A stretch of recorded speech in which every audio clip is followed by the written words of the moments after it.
Hello, I am Dr. Rashid Ahmed from the Department of Physics of Kohat University of Science and Technology in the subject of particle physics with the course code PHY 452.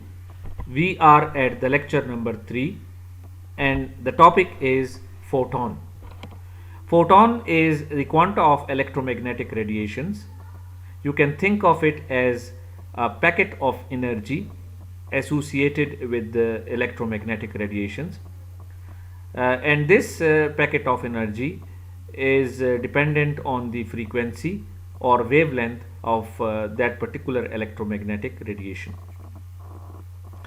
It is also considered as a particle in the quantum mechanics, and in particle physics it is considered at par with the other particles, for example electron, proton or neutron, which we have so far discussed.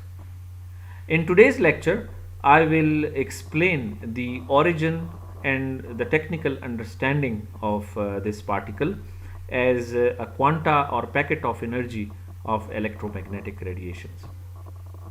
So to begin with, I will explain that what is black body radiation, and for why I am explaining this is because historically photon, the idea of photon or quanta of electromagnetic radiation originated from the problem associated with the black body radiations.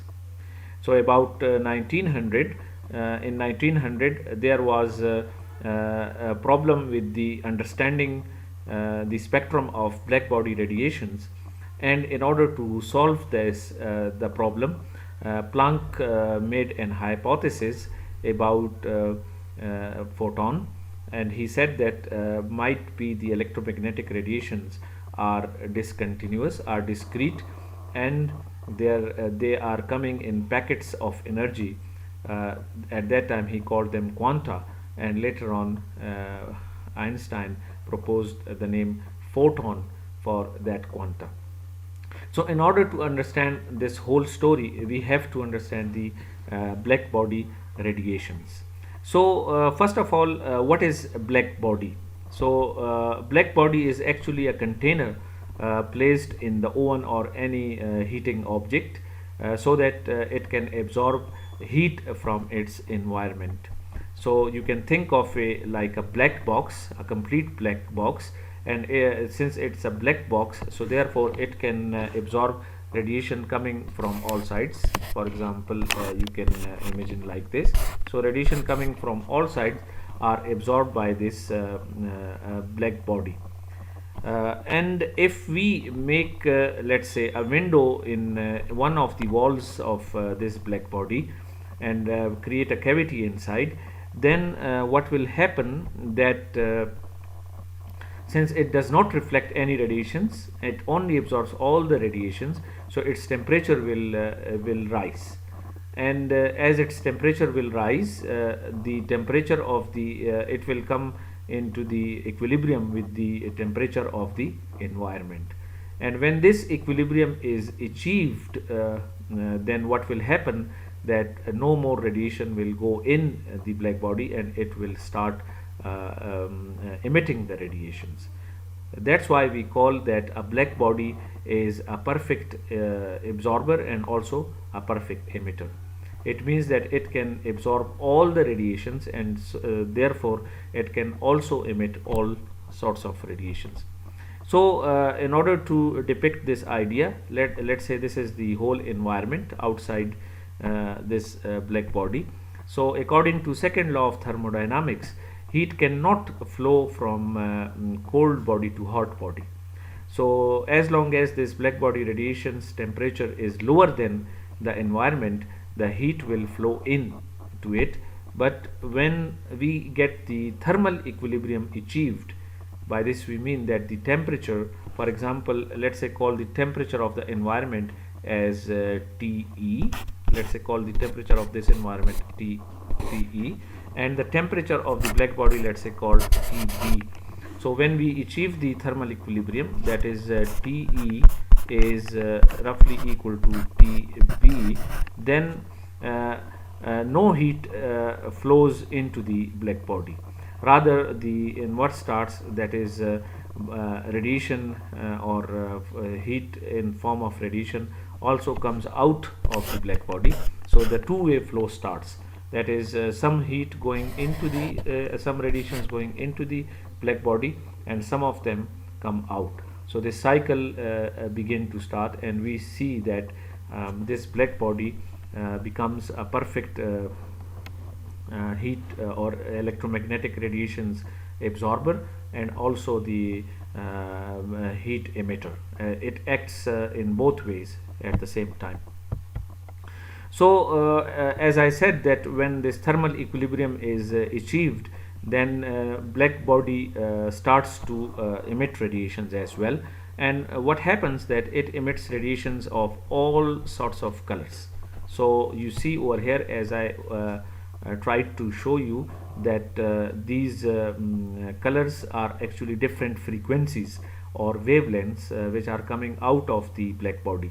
So you see that all sorts of radiation, and at the moment you see it is kind of discrete thing, but we have all kind of radiation. So it's a continuous spectrum, it's sort of continuous spectrum, and namely wavelength or frequencies of all sorts come out of the black body, and we call them a black body radiations. So these are actually the black body radiations. So it was the definition and understanding of what is black body radiations, why they come out of the black body. At the moment, you can think of it, why we take a black body. The reason is that the color black actually absorbs all radiations, therefore it emits all the radiations. So if we are if we want to analyze radiations problem, then we have to take a black body. Other than if we take any other color, for example we can take a red color or any other color, then some of the radiations will be missed, because these will be reflected from the that color and will not be absorbed, and therefore will not be emitted. So in order to check what's happening inside this material and inside this cavity, we have to make sure that all radiations gets into it, and then something happens and then they are emitted, and so that we can analyze and understand these black body radiations. So around the end of the 19th century, where people were studying these black body radiations, so one of the problems the scientists at that time and physicists at that time were looking at was the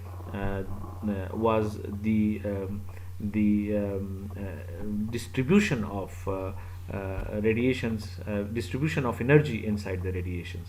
But in order to understand that, let's first understand what are electromagnetic radiations first.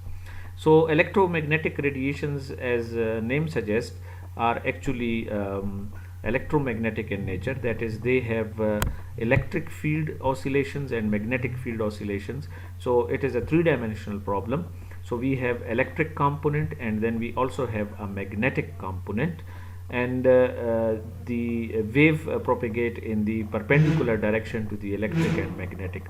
So what happens, that electric component oscillates in one direction and magnetic component oscillate in perpendicular direction to the electric component, and yet the wave travels in third direction, which is perpendicular to both electric and magnetic field.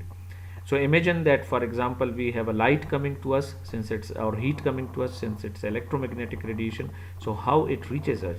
Actually, it has electric component, that is electric field, which oscillates, let's say, in this direction, and then it has a magnetic component which oscillates in perpendicular to it, and we get the propagation in this direction. The distance between two crests of a electromagnetic radiation is called a wavelength, and inverse of this wavelength is called the frequency. Wavelength is, as you have seen, that is the distance between two crests or two troughs, and the frequency is the inverse of it, that is the number of radiations passing per second. So if we draw the magnetic part, you can see over here it is perpendicular to the electric part. In this picture I have drawn it not to the scale, because the magnetic part is usually very smaller than electric part. At the moment in this picture you see that they might seem equal, but they are not equal, and magnetic part is much smaller than the electric part. So you see that electric components are making oscillations in one direction, and magnetic part making oscillations in another direction, and the waves, that is the electromagnetic waves, are propagating in a third direction. So these are electromagnetic waves. So we have actually a full spectrum of electromagnetic waves. By this I mean we have, for example, if we plot the wavelength in meters in this reverse direction, then we have a visible region over here. This is the light waves which we see. These are electromagnetic waves of these wavelengths. And then we have infrared, that is smaller than the visible region, and then we have radio waves, which even smaller, and then we have ultraviolet, which are higher frequency waves, and then we have X-rays, and then we have gamma rays. So you see that we have got a full spectrum or all sorts of radiations. So we have radio, infrared, visible, ultraviolet, X-ray. These are all electromagnetic radiations. So you can say these are contained in black body radiations. So as I already mentioned, that in the end of the 19th century, that is around 1900, people were studying about black body radiations, and one of the questions they were looking at was how much radiation is contained in a particular frequency. So let's call this function mu, and nu is a frequency, or you can write f over here as well. So the question is the distribution of energy over a frequency. So by this I mean that how much energy is contained, for example, in this one. Let's say call it a nu 1 and a nu 2 and a nu 3 and a nu 4 up to nu n. So how much energy is contained in a particular frequency? This was the question. So in order to make it more concrete, what I want to say is that for example, if this is a frequency nu and this is a frequency nu plus d nu, so how much energy is contained in this interval? So this is d nu. So our question is how much energy is contained in this interval. In order to answer this question, we have to calculate the total energy, involved over here. So the total energy, as you can see, will be the integral from 0 to infinity of this energy functional over here, mu nu d nu. So if we calculate this u, this will be the total. It will give us the total energy coming out of the black body radiation contained in all available frequencies. Now important thing is that can we plot this and get the information of this distribution, and what do we expect about it?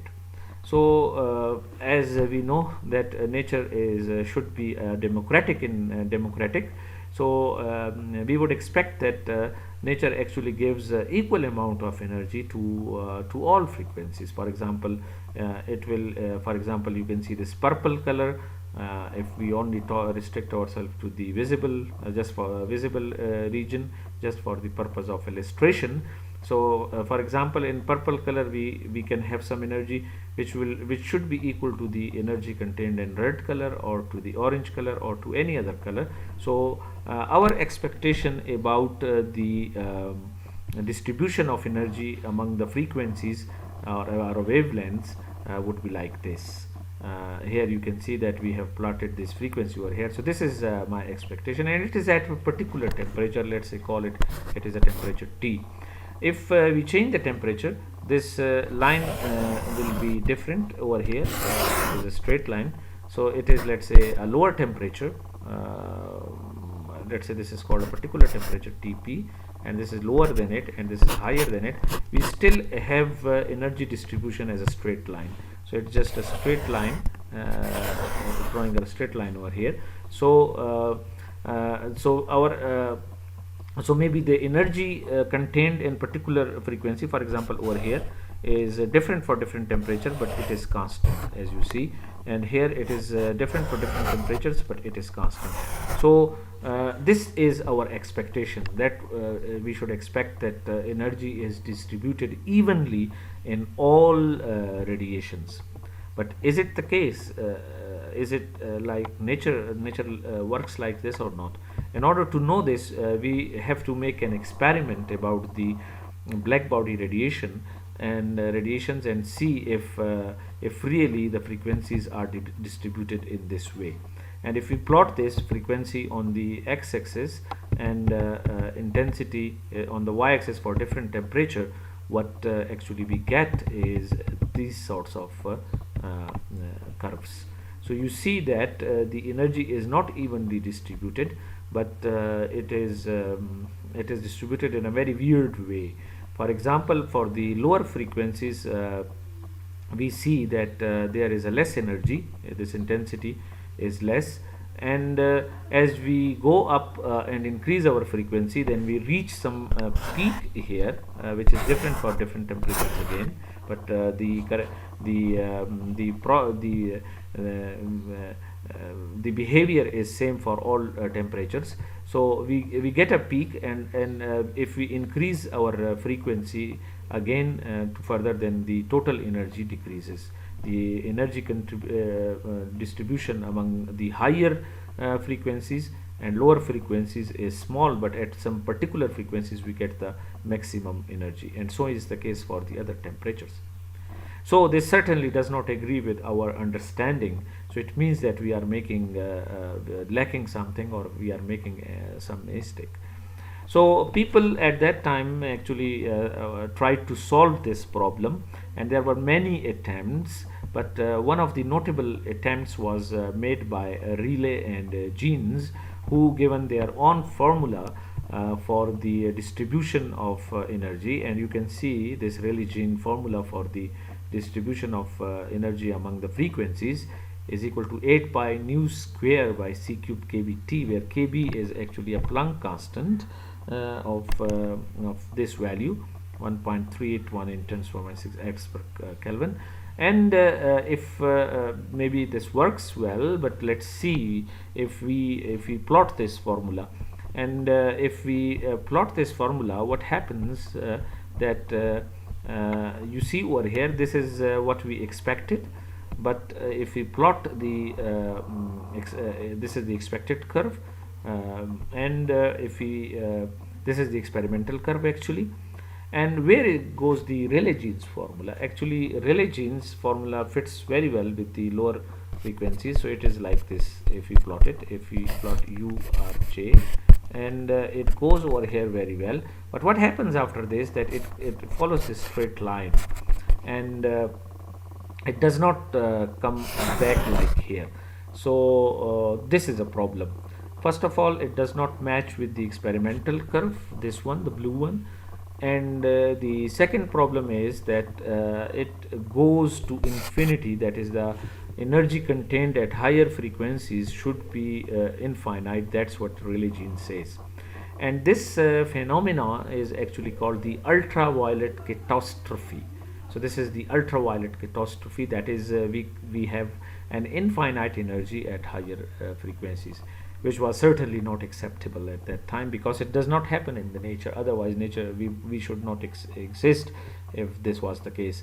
So we should find out the solution for this, and at that time in order to find the solution for this problem, Planck suggested a very different and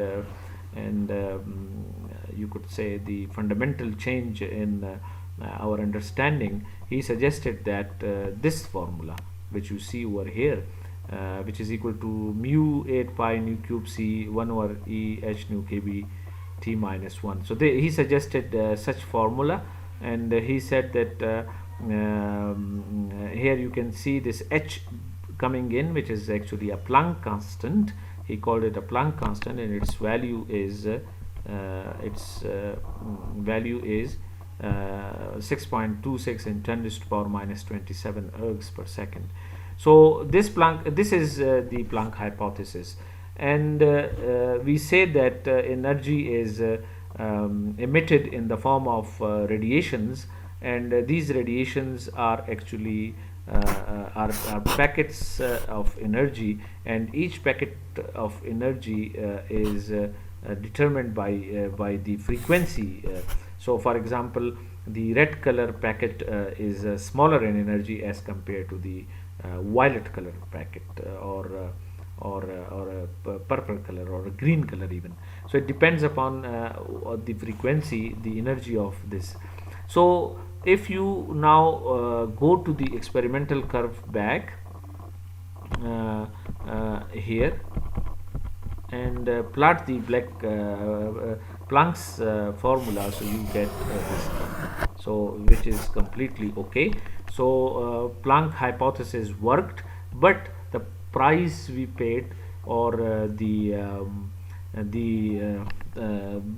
understanding we got was that actually the electromagnetic radiation is quantized, and it is emitted in the form of it exists in the form of packets, and each packet of energy is called quanta or photon. So this is the origin for the particle photon. So this is quite a different particle. It is not just like other particles. So if we now go back to our counting of particles, at how many total number of particles we have. So we had electron, if you remember. So remember that we are in around 1930 or 32. We are talking about at that time, that how many particles are fundamental particles. By fundamental particle, I mean the particle which cannot be further divided. It's just a fundamental particle. Remember that electron is a fundamental particle. Proton was fundamental particle at that time, but we now know that it's not a fundamental particle. It is actually made of quarks. And similarly, neutron is a fundamental particle. So we had 3 fundamental particles, and this list is now extended, and because of the entry of the photon, and we got now a 4th particle, photon. So in around 1932, around this time, our understanding about the nature was that it is made of 4 fundamental particles, that is electron, proton and neutron, and there is another one, photon. Although the photon was quite different than these 3 particles in nature. Photon, it was very hard in the beginning to realize and to accept that a photon is also a particle, or electromagnetic radiations also come in the form of corpuscles or discrete nature. But later on we accepted that okay, photon is a particle too. So you see that at that time, around you can say around 1932, our number of particles were fundamental particles were 4. And that was a very good time. Actually, it was a beginning of the trouble, because later on scientists and particle physicists started to discover so many particles, and then it was a problem to classify them. But at that moment it was a simple picture as it could be, that we had only 4 particles at our menu. These are the references, and I would like to summarize everything for you again. So in today's lecture, actually it was about a photon, which is a particle of quantum nature. We started with to understand that why we should have a photon, and the reason was historically and as well as technically black body radiation. So we tried to understand what is black body, and what are the black body radiations, and why black body shall emit the black body radiations of all wavelengths. Then we went to a very fundamental question of that how much energy is contained in a particular radiation, and then after that we could know that the spectrum, if we plot the wavelength and or frequency and intensity plot, we don't get what we expect, and the Rayleigh-Jeans formula even does not help us in understanding the experimental curve. And with the help of Planck hypothesis, that is the electromagnetic radiations are actually made of particles called photons, we were able to understand the experimental curve of black body radiations. So that's how the idea of photon new particle originated. With this, I thank you all.